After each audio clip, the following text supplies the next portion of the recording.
Hello दोस्तों, जैसा कि हम लोग इधर एक दो दिन गैप हो गया है तो उधर रेगुलर हम लोग काम कर रहे थे और वो चैप्टर अपना देख रहे थे निरसांग ज्यामिति। इसमें हमने टाइप 5 तक के क्वेश्चन जो थे, मतलब टाइप 5 से पहले हमने टाइप 4 तक के क्वेश्चन हमने देख लिया था। आज हम लोग टाइप 5 के जो कुछ कुल कंसेप्ट है उसको देखेंगे। और क्या वीडियो बड़ा हो जाएगा, केवल हम लोग कंसेप्ट ही देख लेंगे आज। उसका क्या करेंगे, अगले वीडियो में क्वेश्चन कुछ देखेंगे। आज कुछ क्वेश्चन देख लेंगे, ठीक है।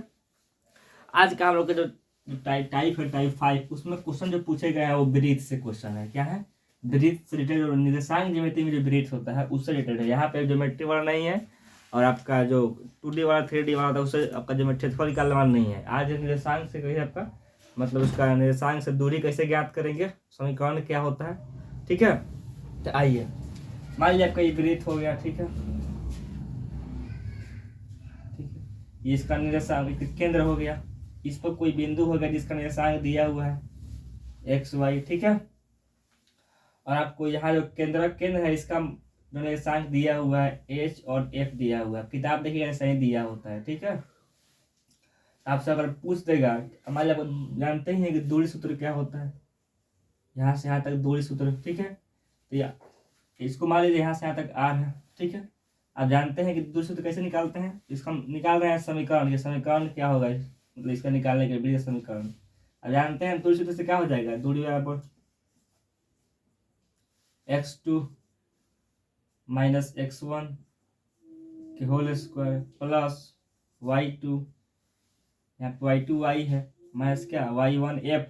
अब देखिए एच एफ का है माने, तो कोई भी किताब जब उठाइएगा आप तो उसमें क्या होता है कि जो आपका केंद्रक होता है उसमें एच और एफ ही मानता है, ठीक है। माने स्टैंडर्ड है केंद्रक मानने के लिए कि y2 मतलब ये और यह मतलब क्या है f के होल स्क्वायर, ठीक है। यहाँ रूट अंडर रहता है ना, ठीक है। ये आपका दूरी सूत्र हो गया।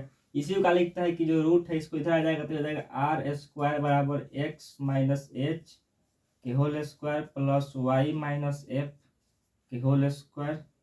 ये आपका क्या हो गया, इसका व्यापक समीकरण हो गया। क्या ये एक सबका समीकरण हो गया, किसका, ये आपका वृत्त का समीकरण हो गया। अब देखिए इसमें आपका एच वाला ये है एच। अब आपको समीकरण दे दिया इस तरह x minus 3 whole square plus y minus 4 के होल स्क्वायर, कुछ आपको 3 यहाँ लिख 3 का स्क्वायर लिख दिया। तो जो यहाँ पे त्रिज्या है आपका ये आर वाला त्रिज्या है, ठीक है। और जो केंद्रक का है आपका ये 3 हो गया एक्स वाला और ये 4 हो गया, आपका केंद्रक हो गया, ठीक है। ये आपका इस तरह का समीकरण दिया हुआ है, आपका एक केंद्रक हो गया, ठीक है। और क्या करेगा, आपको इस तरह एक और समीकरण देगा, ठीक है। उस समीकरण क्या है, जब का समीकरण है समीकरण उसको एक तरह से और समीकरण होता है उसको देख लेते हैं हम लोग। ये आपका जनरल समीकरण हो गया, ठीक है। मान लीजिए आपका एक उदाहरण कर लेते हैं इस पर, ठीक है। एक इस पर उदाहरण ले लीजिए, यहाँ साइड में लिखते उदाहरण। मान लीजिए आपको ऐसे लिखा हुआ है एक्स माइनस 2 के होल स्क्वायर प्लस क्या आपको वाई माइनस 5 के होल स्क्वायर बराबर आपको लिखा हुआ है 16, ठीक है। अगर इस समीकरण आपसे पूछ दे कि केंद्रक का निर्देशांक क्या होगा, केंद्रक का निर्देशांक क्या होगा, तो आप क्या बताएंगे। अब बताए थे कि ये आपका जनरल फॉर्मूला में क्या है, ये एच है और ये क्या है ये एफ है। तो आप एच एफ किसको माने थे, केंद्रक को माने थे।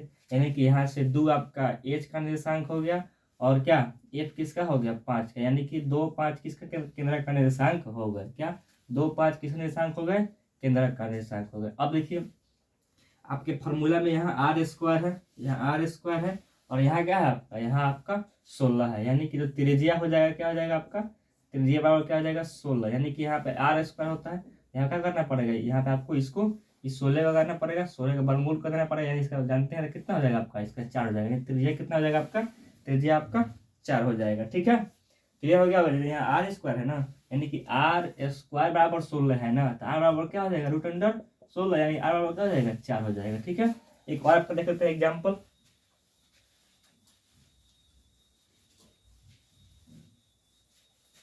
अगला एक एग्जाम्पल है तो आपको मान लीजिए आपको इस तरह लिखा हुआ है एक्स प्लस 1 के होल स्क्वायर प्लस क्या आपको वाई प्लस 4 के होल स्क्वायर बराबर लिखा हुआ है 5 के स्क्वायर। यहाँ से आपसे पूछ रहा है कि त्रिज्या क्या होगा, कि त्रिज्या क्या होगा ना। आपसे पहले पूछ देगा, पूछता है त्रिज्या, त्रिज्या पूछ दिया आपसे, देखते का इसी फॉर्मूला को फॉलो कर रहा है, यानी कि यहाँ क्या हो जाएगा 5 हो जाएगा। लेकिन देखिए यहाँ पे फार्मूला में क्या है, फार्मूला में माइनस है, यहाँ में क्या है प्लस है, यहाँ भी क्या है प्लस। तो क्या करेंगे इसको इस तरह लिख देंगे x माइनस यहाँ करेंगे -1 और क्या यहाँ 12 कोष्ट कर देंगे whole square plus y minus यहाँ क्या माइनस क्या करेंगे 4 करेंगे और यहाँ 12 कोष्ट करेंगे होल स्क्वायर कर देंगे, यहाँ क्या है 5 का स्क्वायर। यानी कि यहाँ से आपका क्या आ गया, यहाँ से आ गया आपका केंद्र का निर्देशांक क्या आ गया। आपको जनरल जो फार्मूला है उसको फॉलो करना चाहिए, ये समीकरण नहीं फॉलो कर रहा है आपको इस तरह लिखना पड़ेगा माइनस देके, ठीक है। तो यहाँ एच का मान क्या -1 और वाई एफ का मान क्या मतलब कि -4, यानी कि ये आपका एक्स निर्देशांक हो गया, ये क्या हो गया वाई निर्देशांक हो गया। यानी कि आपको जो केंद्र का निर्देशांक आया वो क्या आया आपको -1 -4 आ गया, ठीक है। अगर मान लीजिए आपसे इस तरह दिए दे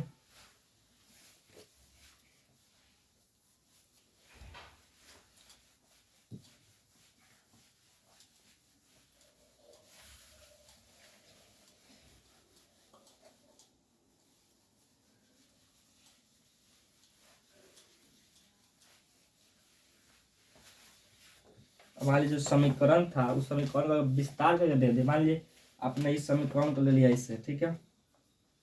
अब देखिए जो वृत्त का व्यापक समीकरण इसको क्या होता है, वो क्या होता है उसको लिखते हैं वृत्त का व्यापक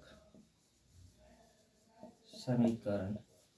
या हम लोग देख रहे थे, जो हम लोग देख रहे थे मान लीजिए आपको x + 2 के होल स्क्वायर प्लस क्या y -5 के होल स्क्वायर बराबर 16 दे दे, इसको पूरा स्क्वायर करके लिख दे, विस्तार कर दे।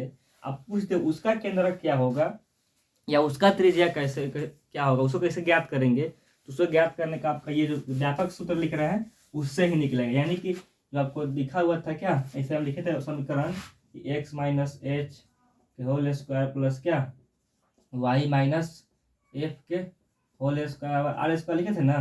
क्या करना है इसी को तुरेंगे, मतलब इसका स्क्वायर करेंगे, इसका स्क्वायर करके तुरेंगे, तो जो व्यापक समीकरण आएगा आपको इस रूप में व्यापक समीकरण आएगा इस तरह x² + y² + 2gx क्या प्लस क्या 2fy + c = 0। देखिए सब जगह प्लस है, ये आपका व्यापक समीकरण है किसका, ये त्रिभुज वृत्त क्या है, ये वृत्त क्या है व्यापक समीकरण है, ठीक है। अगर इस तरह समीकरण दिया हो तो उसका केंद्र कैसे ज्ञात करेंगे। अब देखिए इसका केंद्र क्या होगा आपका, इसका केंद्र देखिए क्या होगा 2g/2 2f/2 और आपको माइनस लगाना पड़ेगा यहाँ पे, क्या आपको क्या करना पड़ेगा यहाँ पे माइनस लगाना पड़ेगा सब जगह, ठीक है। मतलब जो निर्देशांक होगा उसको लिख लेना है, उसको 2 से भाग देना है और माइनस लगाना पड़ेगा। ये इसी क्या करता है डायरेक्ट लोग लिखता है, तो क्या करना पड़ेगा यहाँ 2 से भाग दीजिए, तो यहाँ -g और -f लगा दीजिए। जो दिया है उसे 2 से भाग देना पड़ेगा, जो भी आपको दिया हो उसे क्या करना पड़ेगा 2 से भाग देना पड़ेगा। नहीं समझ में आ रहा है जब क्वेश्चन बनाएंगे तब वो समझ में आ जाएगा, ठीक है। ये हो गया। अगर ये आपको केंद्र का निर्देशांक निकाल गया, आपको आपसे कहा जाता है कि त्रिज्या निकालिए। त्रिज्या निकालने का डायरेक्ट फॉर्मूला याद रखिए, यहाँ पे कहा कि केंद्रक निकालना है, क्या करना है इस फॉर्मूले से। अगर इस तरह रूप में आपको समीकरण दिया है, आपसे पूछ दिया केंद्रक का निर्देशांक, तो जो यहाँ पे दिया होगा पहले 2 से भाग देंगे, क्या करेंगे उसमें माइनस लगा देंगे अगर माइनस नहीं दिया हो तो, ठीक है। यह पर जनरल फॉर्मूला हो गया। त्रिज्या कैसे ज्ञात करेंगे, त्रिज्या क्या करेंगे आप g² + f² माइनस का करेंगे आप c कर देंगे। क्या अगर त्रिज्या ज्ञात करना है आपको क्या करिएगा कि √g² और क्या +f² - c कर देना है, आपका त्रिज्या निकल जाएगा, ठीक है। क्या आपका त्रिज्या निकल जाएगा। या डायरेक्ट इसी को इस तरह लिखते हैं लोग r² = g² प्लस क्या f² - c, ये एक फार्मूला हो गया, ठीक है। इस तरह से आप ये दोनों मतलब एक ही हुआ, ठीक है। अब आपको देख लेते हैं एक एग्जाम्पल के साथ, आपको एग्जाम्पल कैसे बनेगा, ठीक है। आइए एग्जाम्पल देख लेते हैं, उसके बाद आप क्वेश्चन पूरा बना सकते हैं। आप जब एग्जाम्पल देख लेते हैं ना क्वेश्चन समझ में आ जाएगा। इसी टाइप का जो क्वेश्चन जो पूछेगा इसी टाइप का टाइप 5। मान लीजिए एक एग्जाम्पल दे देते हैं। एक एग्जाम्पल आपको हो गया क्या x² + y² और क्या +4x और क्या लिखा हुआ है -10y और क्या आपसे लिख दिया गया है +13। बराबर 0। तो पूछ रहा है इसे केंद्र कैसे, केंद्र क्या होगा आपका, क्या इसका केंद्र क्या होगा आपका। अब बताया आपको केंद्र का निर्देशांक क्या, क्या करना पड़ेगा, -2g/2 करना पड़ेगा, और क्या -2f/, क्या करना पड़ेगा 2 करना पड़ेगा, ठीक है। अब देखिए यहाँ 2g का मान है वो 4 है, क्या ये 2g का मान है, यहाँ 4 है, यहाँ पे क्या है आपका -10 है, ठीक है। तो लिखिए यहाँ पे तो -4/2, ठीक है। अब देखिए यहाँ ये माइनस वाला फॉर्मूला हो गया, यहाँ से -10 है, क्या करना पड़ेगा -10/, क्या करना पड़ेगा 2 करना पड़ेगा, 12 कोष्ट हो गया, ठीक है। जब काटिएगा कितना आएगा तो -2 आ जाएगा, ठीक है। यहाँ पे क्या आ जाएगा आपका माइनस माइनस प्लस हो गया तो +5 आ गया। यहाँ पे क्या आएगा केंद्रक का निर्देशांक आ गया, क्या एक बार केंद्रक का निर्देशांक आ गया, ठीक है। क्या आ गया केंद्रक का -10 हो गया, ठीक है। फॉर्मूला में क्या लिखा हुआ है, फॉर्मूला में आपको 2g/f आ गया, ठीक है। तो आपका हो गया 2g और ये बराबर -5 ये गया है। जब इसको लिखेंगे केंद्रक का निर्देशांक, तो केंद्रक का निर्देशांक क्या होता है आपका -f में आता है, सब -g लगता है आपको x², ठीक है। यहाँ पे -g -f करना पड़ेगा आपको। देखिए आपको g का मान आया 2 आया, ठीक है। जैसे अगर डायरेक्ट निकालिएगा तो यहाँ g का मान 2 है, अगर डायरेक्ट निकालेगा यहाँ से तो g का मान 2, क्या g का मान 2 है, और f का मान क्या है आपका -5 है। लेकिन जो फार्मूला होता है उसमें आपको -g लगाना पड़ता है, -g -f, ठीक है। तो क्या हो गया यहाँ पे g का मान हो गया, यहाँ -2 हो जाएगा, यहाँ माइनस है, माइनस आएगा तो प्लस हो जाएगा, ठीक है। तो -2 और 2 5 हो जाएगा इसका जो केंद्र का निर्देशांक होगा। आप देखिए अब इसमें त्रिज्या निकालेगा आपका, कैसे त्रिज्या ज्ञात करेंगे आप,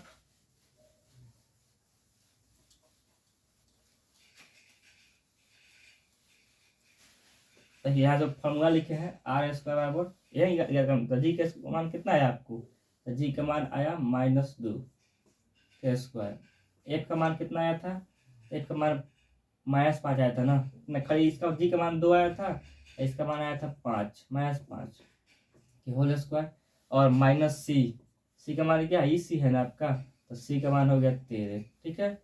यहाँ r² बराबर क्या हो गया 2 का स्क्वायर 4, यहाँ का 25 हो जाएगा, ये माइनस कितना हो जाएगा 13, यानी कि r² बराबर क्या हो गया आपका 25 4 29 हो गया आपका, 29 - 13, r² बराबर क्या हो जाएगा, यहाँ आपको हो जाएगा 6, यहाँ हो गया 1, यानी कि r का मान कितना आ जाएगा आपको 4 आ जाएगा, कितना आ जाएगा r का मान आपको 4 आ जाएगा, आपको यही आपको लिखा हुआ है, आपका त्रिज्या हो जाएगा, ठीक है। अब देखिए अब जो टाइप 5 के जितने क्वेश्चन है इसी टाइप पर आ रहा है, क्या जो टाइप 5 के क्वेश्चन है इसी टाइप पर है, ठीक है। और हम लोग और कुछ कंसेप्ट देख लेते हैं जो आगे आपका यूज होगा, ठीक है। वो कंसेप्ट क्या है आपका अगर मान लीजिए इसे हम जो लिखे समीकरण आपको एक जो समीकरण लिखे उसी को फिर से विस्तार करते हैं, और आइए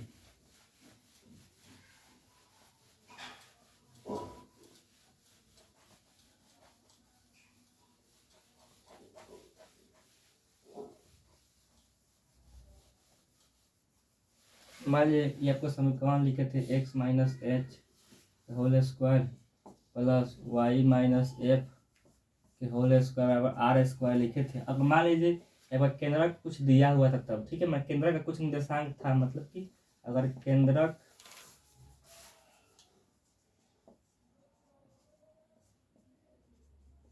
केंद्रक आपको जो निर्देशांक कुछ दिया हुआ था h और क्या f, अगर आपका केंद्रक का निर्देशांक नहीं दिया, मतलब कि अगर केंद्रक का निर्देशांक आपको 0 हो, मतलब कि मूल बिंदु हो 0 हो, तो इसका समीकरण क्या हो जाएगा, तो इस समीकरण हो जाएगा x का मतलब यहाँ 0 हो जाएगा, यहाँ 0 हो जाएगा, यानी कि x² प्लस क्या y के बराबर क्या हो जाएगा आपका r², मतलब ये अगर समीकरण हो गया, अगर आपको केंद्रक 0 हो तो फार्मूला हो जाएगा समीकरण x² प्लस y² और क्या प्लस r² हो जाएगा, ठीक है। ये फार्मूला आप टाइप 5 को बना सकते हैं, ठीक है। अब जो क्वेश्चन बन जाएगा, शुरू वाला क्वेश्चन आपका 2-3 क्वेश्चन है, जो कैलकुलेशन करना पड़ेगा, अगर कुछ नहीं करना है बन जाएगा, ठीक है। और देख लेते हैं अगले टाइप, उसके बाद अगले टाइप के लिए एक दो और कॉन्सेप्ट है, तो कॉन्सेप्ट आपका है वो जो क्लास 10 हम लोग पढ़ते हैं उसका सूत्र जो है आपका, उससे है कुछ कंसेप्ट, उसको देख लेते हैं हम लोग।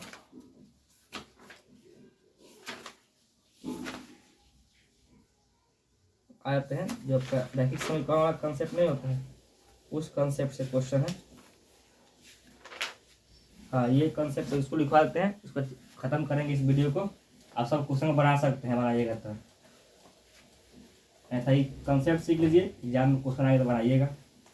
तो हम शुरू करेंगे आपका क्या क्षेत्र मिति शुरू करेंगे। इसमें कंसेप्ट आपका ये है कि दो आपका रेशियो दिया था ना कि अगर आपका क्या, अगर आपको a1 x प्लस b2y बराबर c1, a2 x प्लस यहाँ पे b2, यहाँ पे b1 करना था, b1 c1 हो गया, यहाँ b2 y यहाँ क्या c2। इस तरह का समीकरण आपको दिया हुआ है रैखिक समीकरण। तो पूछता है कितना हल होगा, समांतर होगा कि क्या होगा, समपाती होगा रेखाएं कि समांतर, किस प्रतिच्छेदी होगी। अगर आपका a1 बटा a2 बराबर b1 बटा b2 यहाँ बराबर नॉट इक्वल टू हो तो रेखाएं क्या होगी, प्रतिच्छेदी होगी। क्या होगी, प्रतिच्छेदी रेखाएं होगी। इसका क्या अद्वितीय हल होगा, क्या अद्वितीय हल। ठीक है। अब आपसे 2 नंबर कहता है इसका कि a1 बटा a2 बराबर b1 बटा b2 बराबर अगर c1 बटा c2 होता है तो जो रेखाएं होगी क्या होगी, समपाती होगी। क्या होगी, जो रेखाएं होगी क्या होगी आपका, समपाती होगी, माने अनेक हल होगा इसका। क्या अनेक हल। ठीक है। अगर दूसरा तीसरा कॉन्सेप्ट है आपका कि a1 बटा a2 बराबर b1 बटा b2 not equal to c1 बटा c2 होता है तो क्या होगी, ये रेखाएं क्या होगी आपका, समांतर होगी। क्या होगी, रेखाएं आपका समांतर। और क्या इसका कोई हल नहीं होगा, कोई हल नहीं। ठीक है, इसको ध्यान रखिए। मतलब कि अगर a1 बटा a2 not equal to b1 बटा b2 तो रेखाएं क्या होगा, प्रतिच्छेदी होगी, इसका अद्वितीय हल होगा। क्या अद्वितीय हल होगा। अगर a1 बटा a2 बराबर b1 बटा b2 बराबर c1 बटा c2 होता है तो रेखाएं क्या होगी, समांतर होगी, इसका अनेक हल हो जाएगा। ठीक है। इसका a1 बटा a2 बराबर b1 बटा b2 not equal to c1 बटा c2 होगा ना, क्या होगा, रेखाएं जो क्या होगी आपका, समांतर होगी, इसका कोई हल नहीं होगा। ठीक है, इसको ध्यान रखिएगा, आपका पूरा कंसेप्ट बन जाएगा। उसके बाद आपका जो टाइप 7 है, इसमें 2 क्वेश्चन है टाइप 7 का। उसमें जैसे मैं बताया था आपका कि अंतःखंड सूत्र वाला है, आपको 2 बताए थे ऐसे, x बटा a प्लस वाई बटा बी, आप ये सब इतने बताए थे, बराबर 1 लिख दिए थे। ठीक है, तब का 2 निर्देशांक तक था वो। ठीक है, अगर तीसरा निर्देशांक आए तो क्या करना है, यहाँ पे क्या करना है, यहाँ z बटा क्या c कर देना है, बराबर 1 कर देना है। ये क्या हो जाएगा आपका तीसरा अंतःखंड। मतलब क्या, अगर 3 निर्देशांक दिया हो तो उसके अंतःखंड का सूत्र निकालने का ये आपका फॉर्मूला हो जाएगा। और इसी टाइप का करिए, बनाइए क्वेश्चन को, तो क्वेश्चन इतना ही में खत्म हो जाएगा। इससे ज़्यादा कंसेप्ट नहीं लगेगा। मतलब कि आप अगर बनाते हैं तो पूरा क्या होगा आपका, जो इसमें जो निर्देशांक जो क्वेश्चन दिए हुए टाइप 7 तक सब इसी कंसेप्ट पर दिए हुए, जितना आपको कंसेप्ट बताए। ठीक है, अब मिलते हैं हम लोग अगले वीडियो में आपका 2D के साथ या 3D के साथ। ठीक है, जय हिंद।